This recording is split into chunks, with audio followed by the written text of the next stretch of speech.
안녕하세요 여러분, 저는요 10년째 호주 조기 유학을 수속하고 있는 권혜경인데요. 오늘은요 제가 다른 유학원에서는 절대 얘기하지 않는 제 학생들 중에서요 이 부적응 사례가 어떤 게 있는지, 그리고 원만하게 해결을 하려면 어떻게 해야 되는지 말씀을 드릴 겁니다. 현지에서 일어나는 일들은 얘기 좀 해볼 거예요. 주변에서 유학을 찬성하시는 분도 많고 반대하는 분들도 많으신데요, 사실 반대하는 이유 중에 가장 큰 이유가 입학 후에 나타나는 아이 부적응 때문이잖아요. 입학을 하고 나서 학교가 마음에 안 들면 현지에서 학교를 바꾸면 되는데요, 사실 현지 교회나 네이버 카페 같은 곳에서 추천받는 그런 학교들은 유학생을 안 받거나 특정 학년 이상만 받는 학교들이 생각보다 많습니다. 그래서 지금 마음에 안 드는 이 학교를 추천한 유학원이 아니라 다른 유학원을 또 찾아서 수속을 알아보는데요, 사실 유학원 찾기가 더 힘들어요. 조기유학을 전문으로 하는 유학원이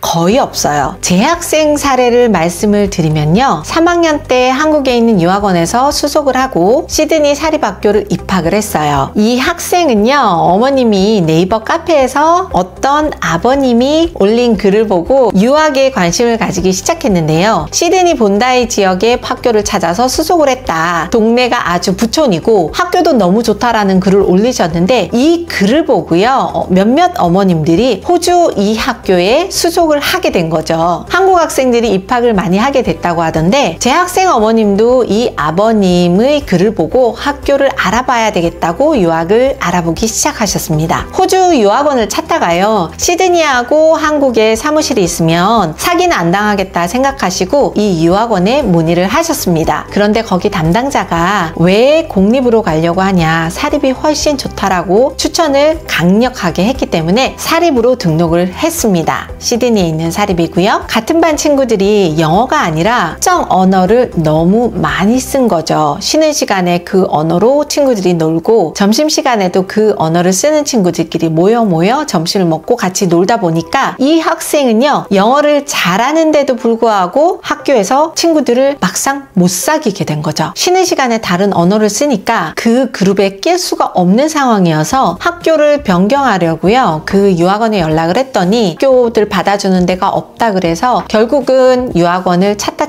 저한테 연락이 왔습니다. 호주 현지에서 아이를 키우는 유학원이 좋겠다 싶어서 찾아서 연락을 하신 거죠. 제가 여기서 말씀드리고 싶은 건 유학은 처음부터 우선순위가 있다라는 거예요. 우선순위는 가족마다 모두 다를 수밖에 없는데요, 예를 들면 한국에서 우리 부모님들이 학교를 보낼 때 한국에서 어떤 가족은 대치동으로 이사를 가고 어떤 가족은 집 근처에 학교를 보내잖아요. 어떤 기준이 좋다 나쁘다가 아니라 우리 가족만의 기준이 있는 거죠. 우선순위는요, 어떤 도시를 원하시는지, 학군이 어떤지, 차 없이 생활이 가능한지, 부촌인지, 학교 랭킹이 어떤지, 유학 기간이 몇 년인지, 아이 성적하고 성향도 봐야 되는데 이 중에서 가장 중요한 게 뭔지를 여쭤봅니다. 사실 이렇게 여쭤보면요, 부모님 입장에서도 좋은 게 우리 교육관, 그러니까 엄마 아빠의 교육관을 한번 정리해서 더 좋긴 하더라고요. 우선순위가 랭킹이고 공부를 많이 시키는 학교면요, 아시안이 많다라는 걸 모르고 가셨다가 학교를 옮기는 학생들이 점점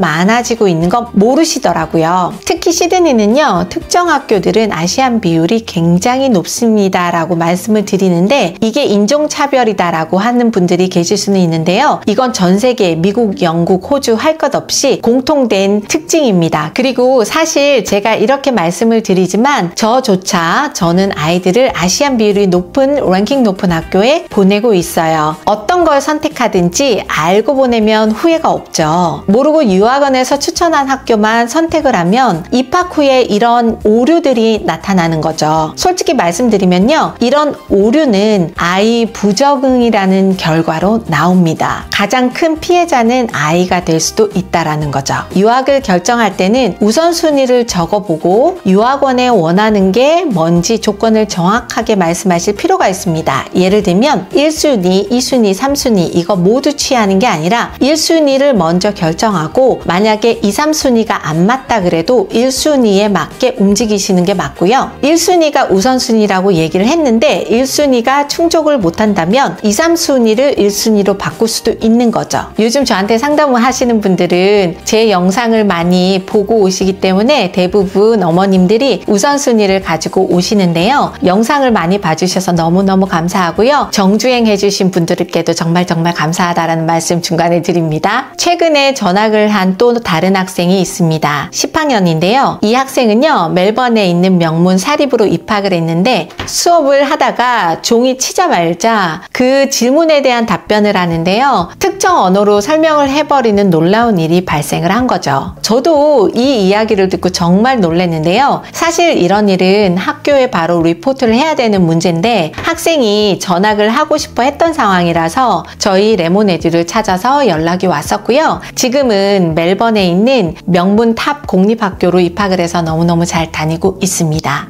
유학은 수속하기 전에 한국에 있을 때는 좀 뜬구름 잡는 느낌이 들 수도 있어요. 실제로 입학을 해보면요. 상상했던 거랑 100% 완전 다를 수 있거든요. 이걸 감안하고 오시는 게 더 좋습니다. 저도 유학원 대표이지만 아이 둘을 키우는 엄마라서 학부모이기도 하거든요. 그러니까 저는 현지 학교 정보를 많이 들으려고 하고요. 제가 학생들을 입학을 시키면 만족하는지 아니면 어떤 문제가 있는지 업데이트를 굉장히 많이 해야 되고 필요하거든요. 부모님 입장에서 유학을 준비할 때는 우선순위를 꼭 적어주시고요. 만약에 아이가 적응을 못하는 경우를 대비해서 유학원에 도움을 청해야 된다는 거 꼭 기억하시면 좋을 것 같습니다. 문제는 항상 발생할 수 있습니다. 문제 해결을 바로 할 수 있는데 너무 시간을 끄는 건 좋은 건 아닌 것 같아요. 그리고 제 입장에서 이런 학교들은 가능하면 같은 해에는 추천을 덜 하는 게 사실입니다. 부모님 입장에서는요, 1년에 1억 이상을 쓰시거든요. 그러면 아이가 적응을 못하면 평생 후회를 할 수도 있을 거예요. 유학은 학생이 학교에 빨리 적응하는 게 가장 우선입니다. 혹시 호주 조기유학 상담을 원하시면요, 유튜브에서는 말 못하는 이야기들을 솔직하게 통화를 하면서 말씀을 드릴 건데요. 아래에 고정 댓글을 클릭하셔서 무료 상담 신청서를 작성해 주시면요, 연락을 드리겠습니다. 구독자가 4,000명이 넘었는데 구독하신 분 모두 정말